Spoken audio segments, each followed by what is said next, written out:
Friends, A B expert tuition point में आपका स्वागत है।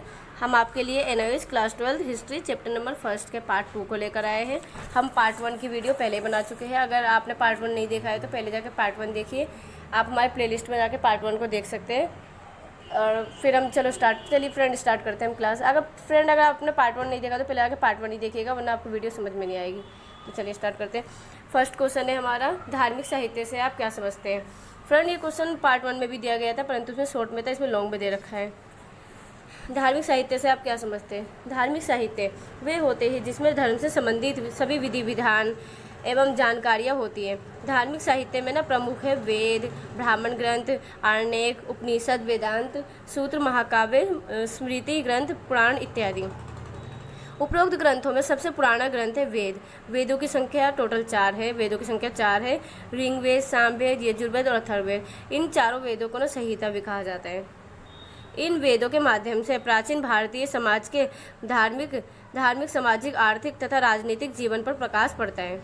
इन वेदों के माध्यम से हमें क्या पता चलता है, प्राचीन भारतीय समाज के धार्मिक, राजनीतिक, सामाजिक, आर्थिक, इन सब की स्थिति का पता चलता है हमें। अब चलो नेक्स्ट क्वेश्चन पर चलते हैं। निम्नलिखित पर टिप्पणी कीजिए। हमें निम्नलिखित पर टिप्पणी करनी है, हमें इन सब पर टिप्पणी करना है। जैसे रामायण, महाभारत, उपनिषद, ब्राह्मण ग्रंथ और वेदांत, इन सब पर टिप्पणी करनी है। तो चलिए स्टार्ट करते हैं। पहले रामायण पे करते हैं। रामायण यह प्राचीन काल की एक महत्वपूर्ण रचना है। इसमें 48,000 पंक्तियाँ हैं और कुल 24,000 श्लोक है। आमतौर पर यह माना जाता है कि इसकी रचना वाल्मीकि ऋषि ने की है और जो इनकी भाषा है वो संस्कृत भाषा है। अब महाभारत पर करते हैं। महाभारत महर्षि व्यास द्वारा रचित महाभारत महाकाव्य रामायण से भी अलग और उससे भी बड़ा महाकाव्य है।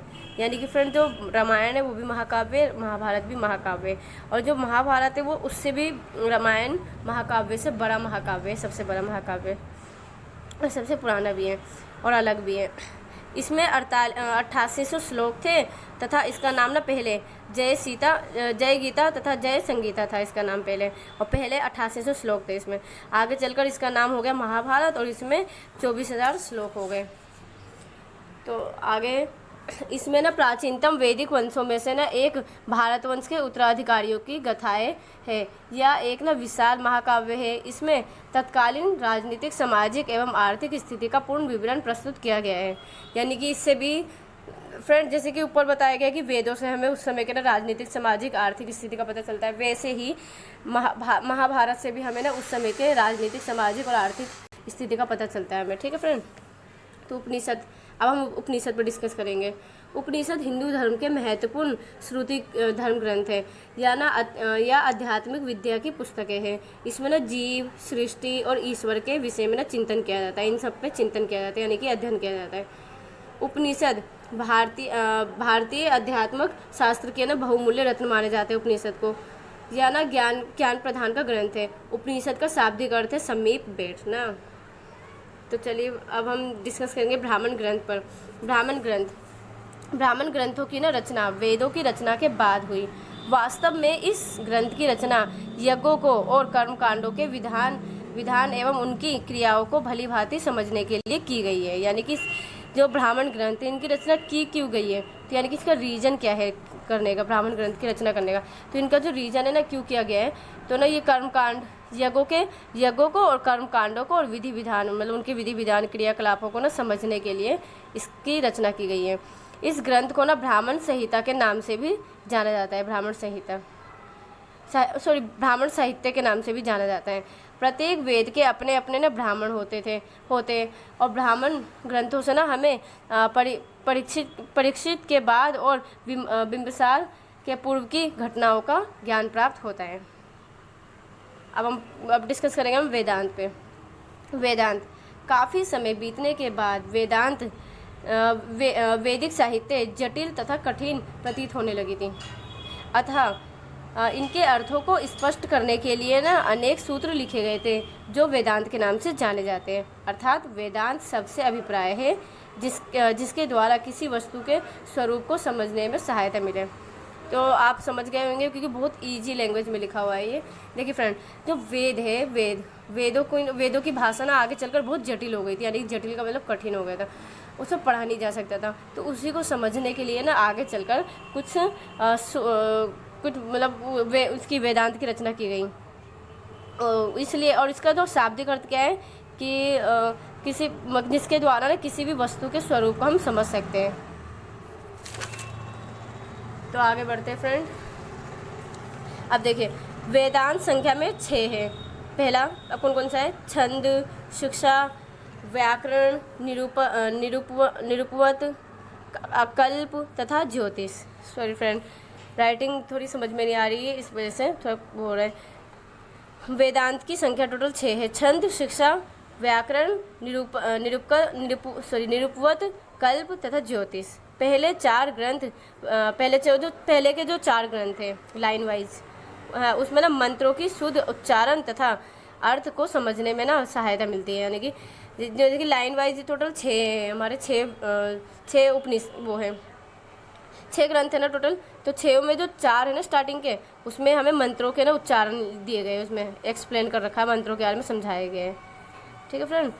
और जो शेष 2 बचे हुए हैं, उसमें ना धार्मिक कर्मकांड और यज्ञों का समय जानने के लिए ना उपयोगी है।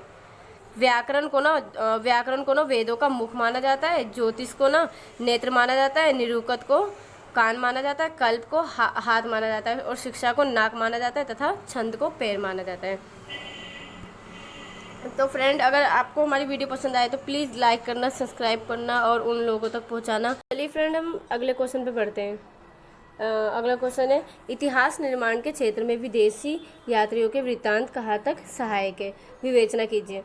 भारत की समय समय पर यात्रा करने वाले विदेशी यात्रियों में चीन, अरब, इराक, ईरान और रोम के यात्री थे। इन लोगों ने ना अपनी अपनी आंखों से जो भारत में देखा, जो भी कुछ देखा, उसके आधार पर ना अपने अपने लेख लिखे, वृत्तांत लिखे और ग्रंथ लिखे। भारत आने वाले विदेशी यात्रियों में ना उल्लेखनीय हैं मेगस्थनीज, फाहियान, ह्वेंत्सांग इत्यादि ये सब। अब हम इन तीनों के बारे में डिस्कस करेंगे। जो मेगस्थनीज थे ना, वो ना यूनान के थे। तो सुनो, मेगस्थनीज ने यूनानी सम्राट सेल्यूकस की ओर से ना चंद्रगुप्त मौर्य के दरबार में राजदूत बनकर आया था। मेगस्थनीज इंडिका नामक पुस्तक लिखी थी। इस पुस्तक में ना इसने ना चंद्रगुप्त मौर्य के शासन प्रबंध तथा उस समय की सामाजिक अवस्था का बहुमूल्य वर्णन किया था। मेगस्थनीज ने इसमें ना उस समय के सामाजिक, आर्थिक और राजनीतिक स्थिति का वर्णन किया था मेगस्थनीज। अब चलिए हम नेक्स्ट फाहियान के बारे में पढ़ते हैं। फाहियान ना भारत की यात्रा करने वाला प्रथम चीनी यात्री था। उसने चंद्रगुप्त द्वितीय के समय भारत की ना तो केवल यात्रा की बल्कि 14-15 वर्ष ना बिताए थे भारत में। अब ह्वेंत्सांग के बारे में पढ़ेंगे। ह्वेंत्सांग हर्ष के राजकाल में ना भारत की यात्रा और 10-12 यात्रा करने आया था और 10-12 वर्ष ने यहाँ पर बिताए थे उसने, 10-12 वर्ष। उसने ना अपनी यात्रा के वृत्तांत में धार्मिक अवस्था के साथ साथ ना तत्कालीन राजनीतिक दशा की भी वर्णन की थी। यानी कि उसने अपनी जो धार्मिक अवस्था की तो वर्णन की थी और ना उस समय का राजनीतिक दशा की भी वर्णन किया था उसने अपने वृत्तांत में। अगर आपको हमारी वीडियो पसंद आए तो प्लीज़ लाइक करना और उन तक वीडियो पहुंचाइए, उनको उन तक शेयर कीजिए जो अभी ट्यूशन नहीं पढ़ रहे। वैसे भी लॉकडाउन में सब ट्यूशन बंद है, काफ़ी हेल्प हो जाएगी उनकी। क्या पता आपके इस वीडियो शेयर से उनकी काफ़ी हेल्प हो पाए। तो प्लीज़ फ्रेंड, हमारे चैनल को सब्सक्राइब करना और लाइक